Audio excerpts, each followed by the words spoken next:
Assalamualaikum. Welcome to our channel Studyhood. Today's our topic is part number 1 of exercise 21.2 of class 10 mathematics. Okay हाँ तो भाई कैसा लगा? 21.1 ख़त्म, अब 21.2 शुरू. ठीक है ना? तो भाई अब मैं जो अभी जो पहली वीडियो है ना, ये मुझे पता है लंबी है, मुझे पता है बड़ी होगी वीडियो, थोड़ी बहुत बड़ी है, इतनी बड़ी भी नहीं है ये वीडियो. आज हम जो इसमें एक्सरसाइज 21.2 के क्वेश्चन 1 का पार्ट 1 स्टडी करेंगे, पढ़ेंगे. लेकिन इसको वीडियो को स्टॉप करो यहीं पर ही, नीचे जाओ मेरे चैनल की वीडियोस पर. तकरीबन 2 मंथ बिफोर मैंने एक वीडियो दी थी. नहीं 2 मंथ नहीं, 1 मंथ होगा मेरे ख्याल में. 1 महीने पहले मैंने एक वीडियो दी थी 21.1 क्वेश्चन 1. ठीक है ना? उसका क्या था यहाँ पर देख लो. वहाँ पर क्या था कि केस 1 था, यहाँ पर क्या है केस 2 है. अब भाई केस 2 में क्या लिखा हुआ है देखो. पहले तो केस 1 का मैं बताता हूँ. केस 1 में लिखा हुआ था denominator consist of non repeated linear factor. Non repeated linear fraction. यहाँ पर denominator consist of repeated linear factor. Denominator क्या है? डिनोमिनेटर ये रहा, consist of repeated linear fraction. यानी इसको हम यानी अब ऐसे ही समझोगे. मैं जो बात करूँगा, मैं सब कुछ आपको इतना देर बताऊँगा, आप लोगों को समझ अंदर नहीं घुसेगा, आप लोगों के अंदर नहीं घुसेगा, समझ में नहीं आएगा. करते हैं आप इस सवाल को. एक कुछ तो बता दो, कुछ तो बताओ करना क्या है. एक्सरसाइज 21.1 अगर पढ़ी हुई है तो ये सवाल आपके लिए मुझसे ज़्यादा आसान होगा. ठीक है ना? अगर वो एक्सरसाइज 20.1 को नहीं पढ़ा या पढ़ा है लेकिन सही नहीं पढ़ा, सिर्फ जान छुड़ाई है, तो फिर आप लोगों के लिए मुश्किल होगी. फिर मुझे मत बोलना. ठीक है ना? चलो भाई अब इस वीडियो का इंतकाम शुरू करते हैं वीडियो को. ठीक है? यहाँ पर हम लिख दो, यहाँ पर आप लेट, मान लो 4x - 3 upon x + 1 whole square है. तो ये होल स्क्वायर है, चलो इसको छोड़ो. एक और एग्जाम्पल लेते हैं हम यहाँ पर a स्क्वायर की. इस a स्क्वायर को मैं कुछ ऐसे लिख सकता हूँ, a × a ब्रैकेट नहीं, यहाँ पर मेरे पास आता है b³. इसको मैं कुछ ऐसे लिख सकता हूँ b × b. तीनों के पास पावर क्या है? 1 1 1. बेस सेम है, पावर प्लस हो जाएंगी, 3 हो जाएगा. ठीक है ना? ये कॉन्सेप्ट तो बहुत पहले बता चुका हूँ मैं, अभी नहीं बताया मैंने, बहुत पहले बता चुका हूँ. क्या कि भाई जब भी यानी मेरे साथ कोई वेरिएबल आते हैं आपके पास, वेरिएबल आपके पास आया ए और ए और ये लिख लेते हैं, एक और. अब इन सारों को मिलाकर एक मुझे बनाना है, तो मैं क्या बनाऊंगा? इसके पास पावर 1 1 1 1 1 1 1 1 कितने लिख लिए मैंने?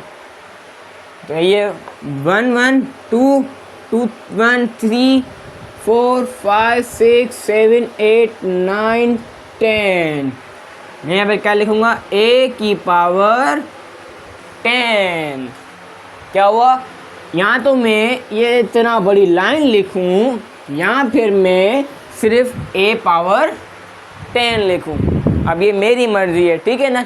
यहाँ पर भी कुछ यही सवाल आएंगे. अगर इस कॉन्सेप्ट को समझना, अगर इस कॉन्सेप्ट को समझ चुके हो तो फिर आपके लिए ये आसान होगा इसको करना. ठीक है ना? इस सवाल को करना. अच्छा, एक्सरसाइज 1.1 में तो ये पढ़ा था आप लोगों ने. यहाँ पर क्या कर रहे थे? इक्वल टू a1 a2 लिख रहे थे. यहाँ पर पावर कितनी है? पहले तो मैंने आपको एक कॉन्सेप्ट बताया था कि भाई a1 a2 कैसे पता चलेगा कि भाई 2 लिखने हैं, 3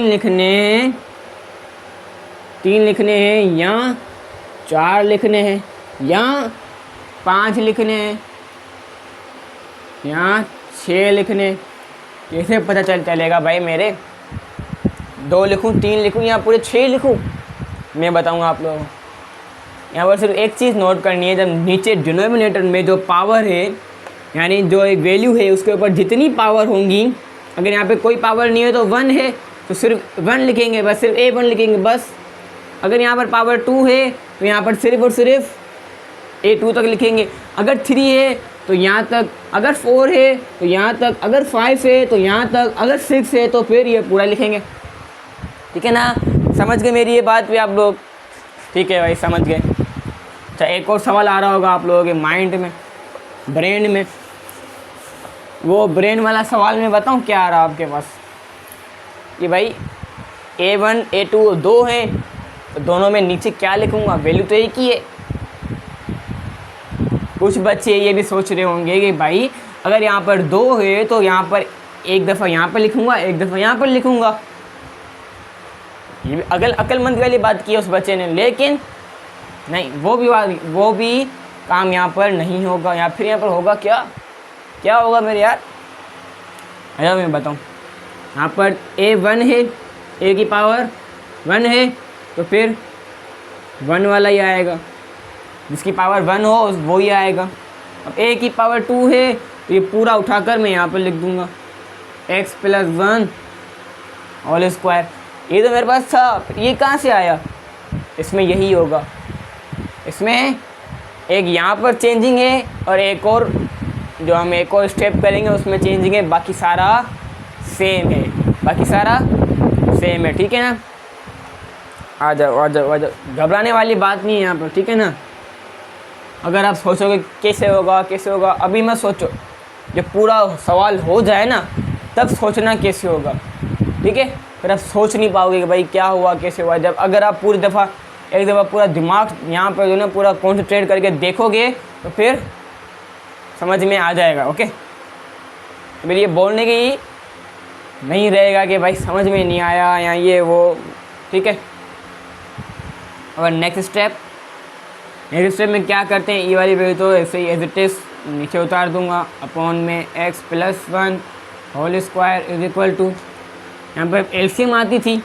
एलसीएम में हम क्या करते थे कि नीचे डिनोमिनेटर में जितनी भी वैल्यूज़ थी उनको कंबाइन करके नीचे लिख लेते थे, यानी साथ ही दोनों उठा के नीचे लिख लेते थे मल्टीप्लाई की फॉर्म में। लेकिन अब यहाँ पर क्या होगा, जो हमारे पास सवाल में वैल्यू आएगी ना वो ही लिखेंगे, x + 1 होल स्क्वायर। अभी क्यों लिखेंगे? क्योंकि भाई हमें काटना भी तो है ना। ये था इजी ट्रिक। ये क्या थी? इजी ट्रिक थी, जिसको हम जो है उर्दू में बोलते हैं देसी टोटका। ठीक है? ये मैंने किससे सीखा है? देसी टोटका। अब हम लिखते थे यहाँ पर, हम क्या कर रहे थे, जब हमारे पास 2 वैल्यू होती थी हम क्रॉस मल्टीप्लाई करते थे, A1 के साथ A² वाली, A2 के साथ 1 वाली। लेकिन अब यहाँ पर स्क्वायर वाला, क्रॉस मल्टीप्लाई वाला झंझट ही नहीं है। यहाँ पे देखो, A1 के पास x + 1 है, A1 के पास 1 वाली वैल्यू है। अब लिखो x + 1। पिछले सवाल में जो A1 होता था उसके नीचे जो भी वैल्यू होती थी उसको अच्छी नहीं लगती थी। वो कहता था कि भाई मुझे अपनी वैल्यू नहीं दो, मुझे किसी और की वैल्यू दो। लेकिन यहाँ पर ये अपनी ही वैल्यू मांगेंगे, सारे के सारे अपनी ही वैल्यू बोलेंगे, भाई मुझे अपनी वैल्यू दो, कुछ होगा सही। जैसे अब देखो मैंने क्यों बोला कुछ होगा सही। A2 आ गया, A2 के पास हम यहाँ पर क्या लिखेंगे? कुछ भी नहीं लिखेंगे। वाई? क्यों कुछ नहीं लिखेंगे भाई? ये लिखा तो है, इसकी वैल्यू लिखो यहाँ पर। नहीं ना, नहीं, ये तो मसला है कि हमने जब एलसीएम निकाली तो यहाँ पर ये खत्म हो गया। यानी ये तो मैंने आपको बता दिया कि मैथ्स की ट्रिक। अब मैं आपको एक बताऊंगा इजी ट्रिक, देसी टोटका क्या है वो। जब भी नीचे एलसीएम में जो वैल्यू सेम हो वो ऊपर ना लिखो।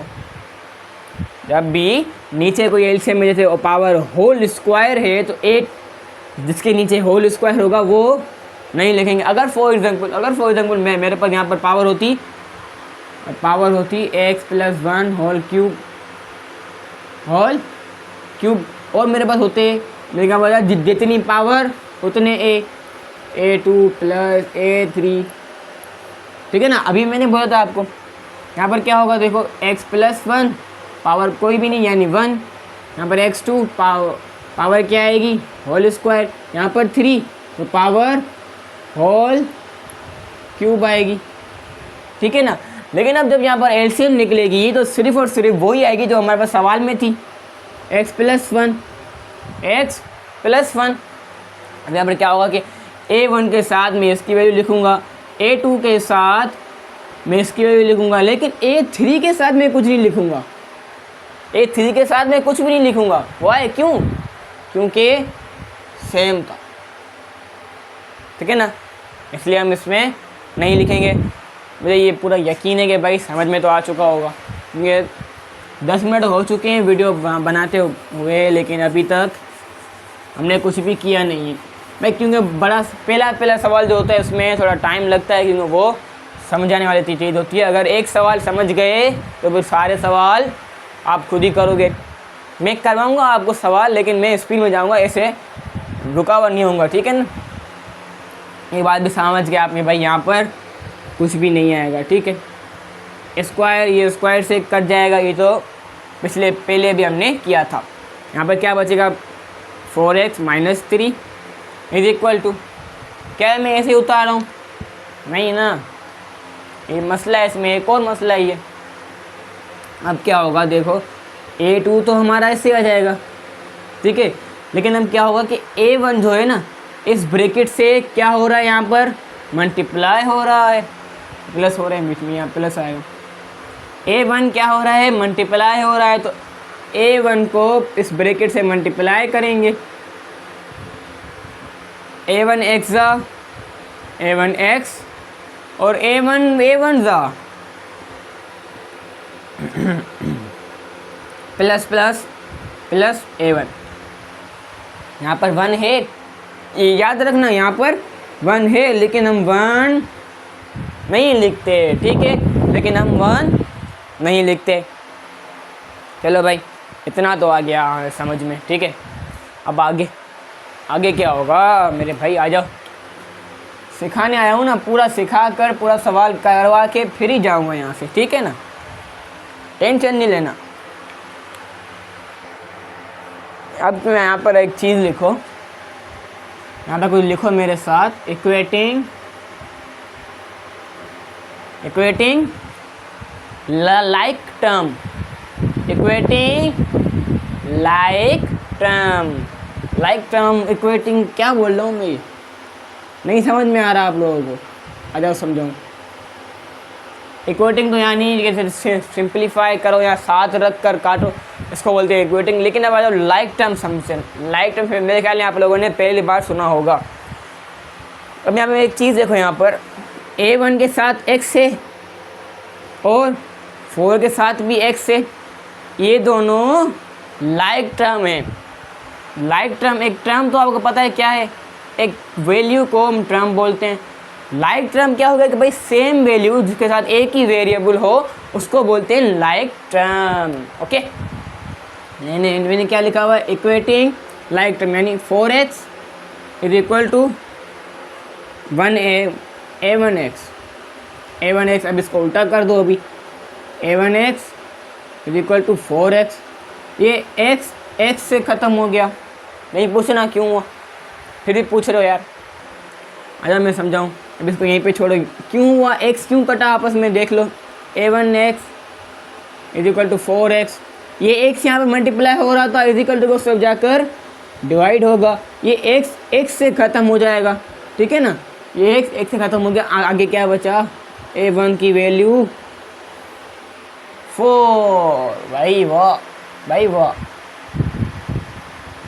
a1 की वैल्यू क्या फाइंड की हमने, 4 फाइंड की, बट हाउ, मैंने अभी तो आपको बताया सारी बात, देखा, समझ में आया, बोलो, समझ में आ चुका होगा, मुझे पूरा यकीन है। अच्छा, ये इक्वेटिंग करने से पहले एक और स्टेप था, मैं वो आपको बताना भूल गया। किया सही है हमने, लेकिन वो क्या है कि भाई जब भी आपके पास इतनी वैल्यूज आ जाएं, फिर आपको क्या करना है कि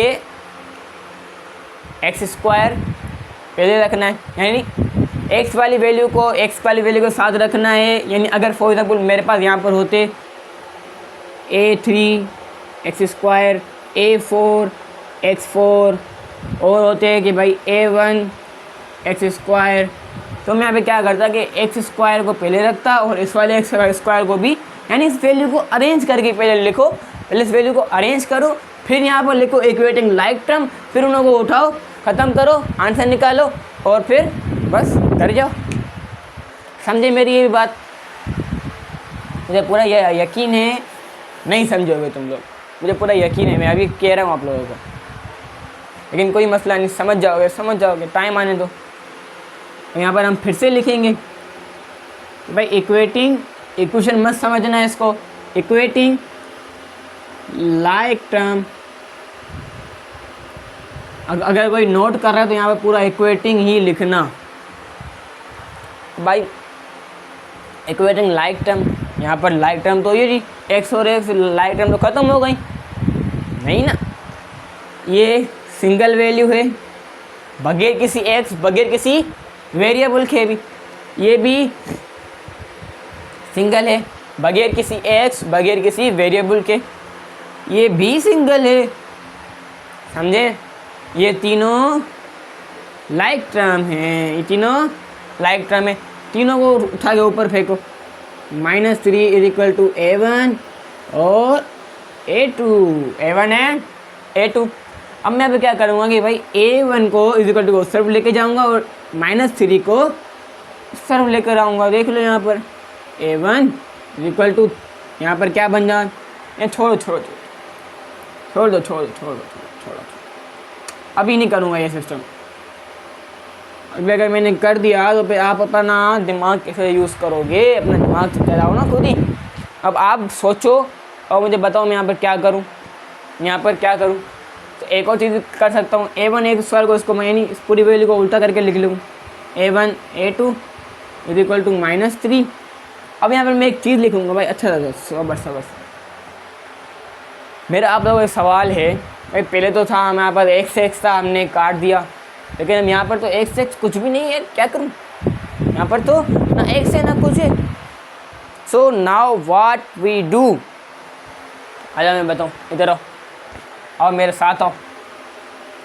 यहाँ पर लिखो, नोट कर रहे हो जहाँ पर, वहाँ पर लिखो पुट द वैल्यू ऑफ, बताओ क्या लिखूँगा, put the value of a1 की वैल्यू हमने फाइंड की थी वो उसमें पुट करो ना यार। 4a² और a2 इक्वल टू -3, ये 4 यहाँ पर मल्टीप्लाई हो रहा है, इक्वल टू को सब जाकर क्या होगा, प्लस होगा, सॉरी माइनस होगा, यहाँ पे प्लस हो रहा है ना, प्लस हो रहा है, यहाँ इक्वल टू को सब जाकर माइनस कर दो इसको, माइनस प्लस, लेकिन साइन माइनस की ही आएगी। 3 में 4, आंसर है 7, साइन माइनस की ही। Finally we find our a2। Okay, हमने अपना a1 भी फाइंड कर दिया, a2 भी फाइंड कर दिया। वाओ, बड़ा अच्छा हुआ, शाबाश, good, keep it up. Okay, अब क्या करें, अब यहाँ पर याद है कुछ कि जब भी a1 a2 फाइंड कर देते थे, उसके बाद हम क्या लिखते थे भाई, put the value of a1 and a2 in equation 1। याद है ना आप लोगों को? बस वही वाला काम यहीं पर करना है, लिखेगा मेरे साथ साथ, पुट द वैल्यू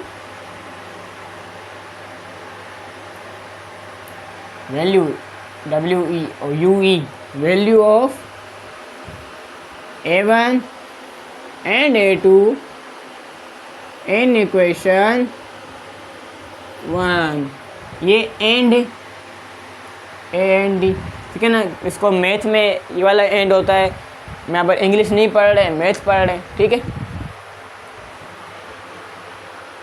चलो भाई, अब यहाँ पर और क्या लिखूँ, कैसे वैल्यूज पुट करूँ, ये रही इक्वेशन नंबर 1, ये रे ए, ये रे A2 A1 सब लिखा हुआ है यार, लिखो बस, जान छुड़ाओ अपनी। 4x - 3 upon x+1 whole square is equal to A1 की जगह पर 4 आ जाएगा, अपॉन में x+1 और भाई प्लस A² की जगह पर -7 upon x+1 whole square equal to our answer. ख़त्म हुआ, सॉल्व हुआ, ठीक है, आंसर भी आ गया भाई। ये हमने सॉल्व कर दिया हमारा पार्ट नंबर 1। अब पार्ट नंबर 2 जो है ना, वो थोड़ा इससे सिमिलर नहीं है, वो थोड़ा चेंज है, उसमें कुछ अलग कॉन्सेप्ट है। लेकिन अगर अभी तक आपको ये एक ही समझ में आया, तो अलग कॉन्सेप्ट में ले आऊँ फिर आपको वो समझ में आएगा? मुझे बताओ। अगर यही नहीं समझ में आया तो एक और कॉन्सेप्ट ले आऊँगा, समझ में ना आपको आएगा ना मुझे आएगा, ठीक है ना, क्योंकि हम कंफ्यूज हो जाएंगे। तो क्या करूँ भाई, इससे सिमिलर एक और 2 और क्वेश्चन है, क्वेश्चन 3, क्वेश्चन 5। मेरे ख्याल है वो भी इसी वीडियो में समझा दूँ, ठीक है ना। क्वेश्चन 3 और क्वेश्चन 5। चलो ये वीडियो लंबी हो जाएगी बहुत ज़्यादा, अभी इस वीडियो का एंड करते हैं। अच्छा, अगर आपको ये समझ में आया हो तो अपनी लाजमी अपने फ्रेंड्स में शेयर कीजिएगा, ताकि वो भी इसमें पढ़ सकें। और हाँ, नेक्स्ट वीडियो में मैं जो है पार्ट 2 नहीं समझाऊँगा, part 3। In next video we will understand the question of question 1 part 3, okay. और उसके नेक्स्ट वीडियो में पार्ट 5, फिर हम जो है पार्ट 2 पर आएंगे, फिर पार्ट 4 पर जाएंगे, फिर पार्ट 6 पर जाकर वीडियो को एंड कर देंगे, ठीक है ना। सॉरी, वीडियो नहीं, एक्सरसाइज एंड कर देंगे। अभी तो वीडियो को मैं एंड कर रहा हूँ। जो भी चीज़ समझ में ना आई हो तो मुझे लाजमी कमेंट्स में बता देना। मिलते हैं अपनी नेक्स्ट वीडियो में, तब तक के लिए अल्लाह हाफिज़ एंड थैंक्स फॉर वॉचिंग।